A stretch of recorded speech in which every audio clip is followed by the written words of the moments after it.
మాకు కలిసి వచ్చే పార్టీలతోనో కలిసి వచ్చే మనుషులతోనో కాదు, మా పార్టీ విధానం మాకు పోరాటంలో ఏ విధంగా ప్రజలతోనో చేయడమో మాకు తెలుసు.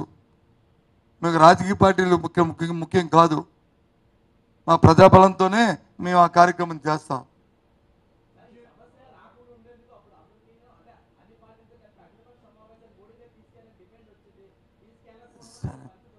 మోడీ గారికి మోడీ దగ్గరికి పోని మా వైఫల్యం నువ్వు అన్నావు. ఇవాళ వాళ్ళే కదా ఉన్నారు. అప్పటికప్పుడుకి ఏమైపోయింది? అప్పుడు ఏమైనా నోటిఫికేషన్ అది కాదండి, నోటిఫికేషన్ ఇచ్చారా? ఎందుకంత ఒత్తాస పలుకుతావు నువ్వు? అసలు ఎందుకంత ఒత్తాస పలుకుతావు తెలియదు. నీకు స్టీల్ ప్లాంట్ జాతీయ అయిపోయిన ఉందా? వాట్ నాన్ సెన్స్ ఇది? ఏమనుకుంటున్నావు? ప్రజా సెంటిమెంట్తో ఏం మాట్లాడుతుంది మీరు? ఈ మా ధర్నా ఏం చెప్పారు? మా అమ్మాయి చెప్పారా? మా అమ్మాయి చెప్పారా? చెప్పండి ఏంటది? మీరు ఒత్తాస పలికి ఆగగా స్టీల్ ప్లాంట్ మీ పత్రికలన్నీ కలిసి కొంతమంది కొన్ని పత్రికలు కలిసి స్టీల్ ప్లాంట్ అమ్మేసే రీతిలో మాట్లాడుతున్నారు మీరు. ఏంటిది?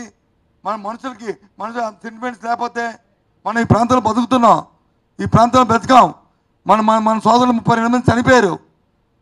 దాని మీద వచ్చింది అది. ఇవాళ మన జీతాలకి మన బతుకులకి కాదు ఇది, మన పదవులకి మన తాలూకు వ్యవహారానికి కాదు ఇది. ఆలోచన చేయండి దయచేసి. అది నేను మాట్లాడుతుంది, అంతేగాని ఇంకేది కాదు. గట్టిగా నేను వాయిస్ పెంచానంటే కారణం అది సెంటిమెంట్తో బాధతో చెప్తున్న మాట అది. అంతేగాని దానికి రాజకీయాలు ముడిపెట్టి నేను ముందే చెప్పాను. ఇది రాజకీయ సమస్య కాదు. ఒకరు ఎంత పోసుకోవడం కాదు, ఒకరు బురద చల్లుకోవడం కాదు. నేనేమి తెలుగుదేశం పార్టీ మేము బురద చల్లట్లేదు. మీ స్టాండ్ చెప్పండి అడుగుతున్నాం.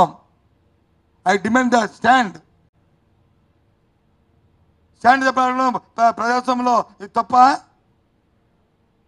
చెప్పండి, నువ్వు చెప్పు. స్టాండ్ చెప్పడం తప్ప? చెప్పు. స్టాండ్ చెప్పడం అడగడం తప్పని.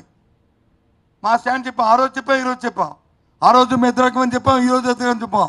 ఆ రోజు వ్యతిరేకించబట్టే ఇంతవరకు ఆగింది. ఎందుకు ఆగింది? మేము వ్యతిరేకించబట్టే, మేము కాదని చెప్పబట్టే.